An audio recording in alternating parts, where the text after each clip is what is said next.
কেমন আছো তোমরা সবাই? আশা করছি সবাই ভালো আছো, সুস্থ আছো, আর আমিও ভালো আছি। আজকে একটা নতুন ব্লগ নিয়ে তোমাদের সামনে এসে গেছি। আজকে সবাই তাড়াতাড়ি উঠে গেছে, আর আমি সকালবেলায় ঘুম থেকে উঠে বাসি কাজকর্ম সেরে দেখো বিছানা তুলতে চলে এসেছি। অন্য দিনের মতো সব কাজকর্ম সেরে বিছানা তুলি, তা আজকে দেখো আগেই করেছি। তা যাই হোক, আমি বিছানাটাকে পরিষ্কার টরিষ্কার করে নিয়ে তারপরে যাব রান্নাঘরে। তা আজকে একটা নেমন্তন্ন বাড়ি আছে, কারণ নেমন্তন্ন বাড়ি বলতে একটা স্যারদের কাজ খাওয়া দাওয়া আছে আর কি। কাজ তো হয়ে গেছে, খাওয়া দাওয়া আছে সেখানে। তা আমাদের বাড়ির থেকে অনেকটাই দূরে। তো দেখো আমার বিছানাটা পরিষ্কার হয়ে গেল। বাড়ির থেকে অনেকটা দূরে মানে অনেকটাই দূরে। তা কেউ যাবে না, আমার যা যাবে, আমি যাবো, আর আমার মাম্মাম দেবে। বর্মাশয় তো আজকে শনিবার যাবেও না, আর মা তো যায় না, তোমরা জানোই। তা চলো এরপর জামা কাপড় যেগুলো আছে না সেগুলো মেলে দিই। দেখো কত জামা কাপড়, এগুলো কিন্তু অনেকটাই শুকিয়ে গেছে। হালকা হালকা মানে তোমার রোদে দিলে 1 ঘন্টা মতো একটু হালকা রোদ হাওয়া বাতাস পেলে কিন্তু এগুলো শুকিয়ে যাবে। তা পুকা এখন আমাকে বলতে এসেছে, কাকিমা কখন যাবে? আমি বলছি তোরা যখন যাবি তার 1/2 ঘন্টা আমাকে বললে আমি একদম রেডি হয়ে যেতে পারবো। তা ও বললো ঠিক আছে। তা এখন বলছে কী দিবা হ্যাঁ না তা না, ও যা গল্প, কে কে যাবে এরকম বলছে। তা বলছে একটু আমি বললাম আমি আর বুনু যাবো। বলছে কেন তুলতুলকে নিয়ে যাবো না? আমি বললাম যে না, এইসব নিয়ে ওর সাথে কথা বলছিলাম আর কি। তা যাই হোক, এগুলো টুকটুক করে ভাজ করে নিই। আর আজকে সেরকম রান্না বান্না কোনো কিছুই না করবো না, ভেবেছিলাম করবো, আমার খেয়াল ছিল না যদিও বা। তা পুকা এসে বললো, তাই মনে পড়লো। তা এখন শাক টাক সব নিয়ে রেখেছিল বাড়ির ওপরে। তা দেখলাম যে বরমশাই বললো যে তোমার যখন শরীরটা খারাপ করছে, এক জায়গায় এমনিতেও যাবে, তাহলে সেরকম রান্নাবান্না কিছু করতে হবে না, মা আমি ঠিকঠাক করে খেয়ে নেব। তা যাই হোক, ওদের জন্য সিম আলুর ঝোল করেছিলাম, আর কুমড়ো সেদ্ধ আলু সেদ্ধ দিয়েছিলাম। মা তো কুমড়ো সেদ্ধ ভালোই বাসে, তুলতুলের মতো। তাই যাই হোক, মা ওগুলো দিয়ে খেয়ে নিয়েছে। আমি যাব বলে দেখো এইগুলো, আজকে প্রচুর রোদ উঠেছে, বুঝতে পারছো তোমরা কত সুন্দর। এইগুলো আমার 1 ঘন্টার মধ্যে একদম শুকিয়ে একদম খটখটে হয়ে যাবে আর কি। তাই যাই হোক, আর ছোটো ছোটো জামা কাপড় তো এদিক দিয়ে ওদিক দিয়ে সারাক্ষণ পরেই যায়। আর চেয়ারের মধ্যে যে জামা কাপড়গুলো ভিজা থাকে চেয়ারের মধ্যে রাখি, আর যেগুলো ভিজা মানে শুকিয়ে যায় ভাঁজ করবো সেগুলোও চেয়ারের মধ্যে রাখি।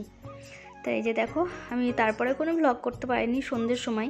ওখান থেকে আসার পর আমার এতটাই শরীরটা খারাপ করছিল, দেখো শাশুড়ি মা আমার জন্য চা বানিয়ে নিয়ে আসলো। মাঝে মাঝে এগুলো করলে না খুবই ভালো লাগে, তাই না? বৌমা অসুস্থ হয়েছে, দেখো মা বলছে আমাকে ক্যামেরায় তুলো না। তার মধ্যে আমার বড়মশাই বলছে কেন তুলবে না তোমাকে, তুমি চা বানিয়ে দিচ্ছ, সবটা যখন দেখায় এটাও দেখাক। তো মা একটু লজ্জা লজ্জা পেয়েছে আর কি। কিন্তু মা আগে যদিও বা সাপোর্ট করতো না, কিন্তু এখন ভীষণ সাপোর্ট করে আমাকে। তা চাটা বানালে বলবে আগে ক্যামেরাটা করে নাও, তারপর তো চা খাবো, এরকম বলে আর কি। দেখো মা আমাকে আমার জন্য বড়মশাইয়ের জন্য চা নিয়ে আসছে। আর এই যে ননটে এসছে, বড়মশাই ছোলা ভাজা মটর ভাজা নিয়ে এসেছে, তো ওকে ননডেকার ওকে দেওয়া হয়েছে। আর আমার মাম্মামকে দেখলে একদম জামা প্যান্ট কোনো কিছু পরে নেই। তা দেখো আমি বিছানায় পড়ে গেছি, মানে এতটাই শরীরটা খারাপ। এমনি গলা ব্যথা টলা ব্যথা ছিল না সেরকম, এমনি শরীর। আর অসময়ে যে সামনে কোনো কিছু যদি এনে দেয়, একটু জলও এনে দেয়, সেটাও অনেক আমাদের কাছে, তাই না বলো? তা চলো, এরকম মাঝে মধ্যে শরীর টরীর খারাপ করলে মায়ের যখন মন ইচ্ছে হয় মায়ের যত্ন নেওয়া ভাগ্যের ব্যাপার। বৌমাকে শাশুড়ি মা যত্ন করবে, হ্যাঁ এটা অবশ্য আমাদের বাড়িতে আছে, কারণ আমার কাকা শ্বশুরের বাড়িতে আমার সর্দিকে প্রচুর যত্ন করতো আমার কাকি শাশুড়ি। তা কী বলবো তোমাদের। তারপরের দিন চলে আসলাম, এটা তারপরের দিন, তারপরে কোনো ব্লগ করতে পারিনি। তা তখন আমাকে দেখে বুঝতে পারলে মনে হচ্ছে যে আমার শরীর খারাপ, মোটেই মনে হচ্ছে না। তারপরের দিন সকালবেলা দেখো কাজকর্ম সেগুলো শেয়ার করিনি।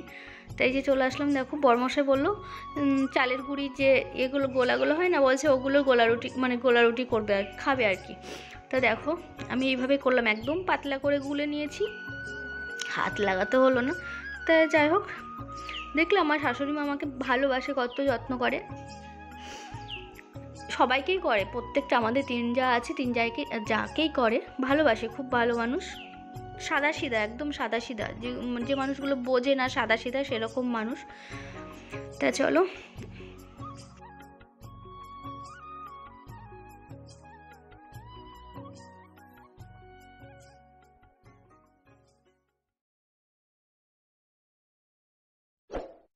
এই যে দেখো আমার মা এসছে, বাবা এসছে, তো দেখো কি নিয়েছি তোমাদেরকে দেখিয়ে দিই। এদিকে চা দিয়েছিলাম, চা খাওয়া হয়ে গেছে। এই যে দেখো কি নিয়ে এসছে, দেখিয়ে দিই তোমাদেরকে। এই যে দেখো পাউরুটি খেতে মেয়ে ভালোবাসে, তাই পাউরুটি নিয়ে এসছে। এই যে আঙুর নিয়ে এসছে, চলো বার করে নিই, তারপরে দেখাচ্ছি কি কি নিয়ে এসছে। তো এই যে দেখো পাটালি গুড় যেগুলো বলে সেগুলো কত নিয়ে এসছে, দেখেছো? দেখে বুঝতে পারছো? তাহলে বলো। এই যে আঙুর নিয়ে এসছে, আর এই যে দেখো চাছি নিয়ে এসছে, দেখো 2 ডাব্বার চাছি নিয়ে এসছে। আর এই যে লেবু নিয়ে এসছে মেয়েদের জন্য, মেয়েরা খাবে বলে ওদের জন্য লেবু। আর এটাতেও গুড় রয়েছে, দেখিয়ে দিই, কারণ এবছর গুড় দিয়ে যায়নি তাই দিতে এসছে। এটা ঝোলা গুড়। তা কি নিয়ে এসে দেখিয়ে দিলাম। আর এই যে দেখো বাবা আদর করছে মেয়েকে, মা এতক্ষণ আদর করলো, বড়টা চলে গেল। যে ফিজটা আছে চলো সেটাও তোমাদের সাথে শেয়ার করবো।